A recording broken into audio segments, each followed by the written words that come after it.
This episode is ostensibly about Mayuko and Tora outwitting two monsters that want to capture Mayuko. But the fundamental issue is human nature. The monsters and Tora are unable to comprehend how people can be selfless and willingly give their lives in order to aid others. Because she waits to assist another victim, Tora doesn't understand why Mayuko doesn't flee after he saves her.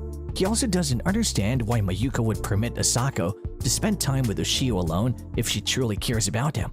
The episode's romance storyline is interwoven throughout, and Mayuko and Tora's pretend marriage is its most endearing scene. Mayuko is the ideal blend of brashness and pretended innocence to get Tora on board. Is there any chance of shipping between a human female and a yokai here?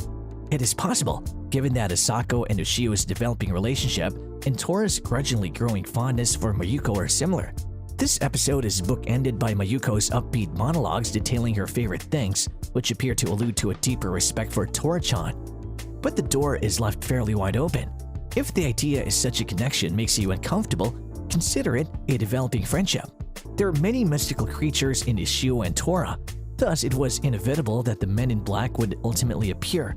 We hear that one of the yokai battling units have gone rogue, and that Japan has special agents whose responsibility it is to handle yokai events. The HAMMR Institute abducts Ushio, Tora, and even Asako as hostages in order to force Ushio to participate in their experiments, displaying their utter lack of morality. The fact that the Institute is also attempting to destroy the Hakumi no Mono just serves to highlight how terrible everything is. You'd think they'd want to save lives rather than jeopardize them. But Asako discovers when she extricates a scared child ghost or obake that she names Balchan from the depths of their experiment ward that this isn't really the case. What could possibly go wrong if they decide to create an artificial Hakumi no Mono from a sample of the Hakumi no Mono discovered on the beast's spear? Asako really gives it to them when things get rough, and even the scientists' lives are in danger. Isn't science supposed to make things like saving lives possible? Don't you conduct all that research for that reason? Asako is aware that scientific information should benefit people rather than hurt them. It serves as a preamble to one of the episode's most moving scenes, in which Ushio overhears the scientist discussing the beast spear's construction materials. We hear the scientist falter just as he's about to mention the final component that goes into making the beast spear, as seen through Ushio's eyes. Images of Chime, her brother, and the others who devoted their lives to creating such a potent weapon appear in Ushio's tranquilizer-clouded vision. Ushio is aware that the tremendous nature of the spear is a result of human bravery and love, not meteoric iron. When Ushio thinks of these individuals, he starts to cry, which stands in stark contrast to the emotionless, cold-blooded scientists who are standing behind them. They're aware of the power of science, but not of the strength and ineffable human feeling that are necessary when battling otherworldly beings who defy our understanding of mass and matter.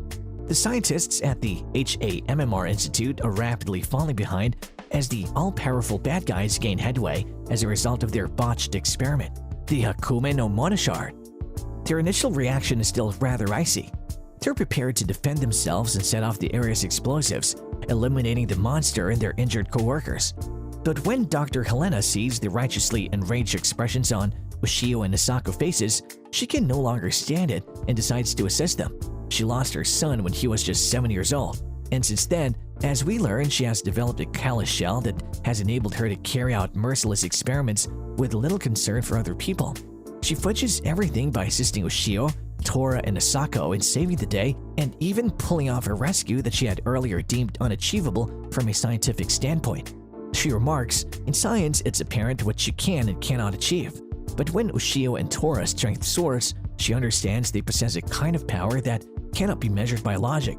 She explains, "I know now where their power derives from a reliable friend, people to defend, and a formidable foe." In the end, saving the day requires a small amount of both columns A and column B. This episode is about ambiguous situations. Although the Hakumi no Mono shard is evil, Ushio wishes to protect it since it is using helpless metamorphs as a defense. Ushio is relying on instinct over knowledge because he's aware that scientists claimed it was impossible to save Balchan and destroy the shard at the same time. To achieve that triumph, however, requires both Helena's scientific knowledge and Ushio's intuition from the spear. Our video ends here. If you enjoyed watching this video, then please make sure to like, share, and subscribe to our channel for more such amazing videos like this one.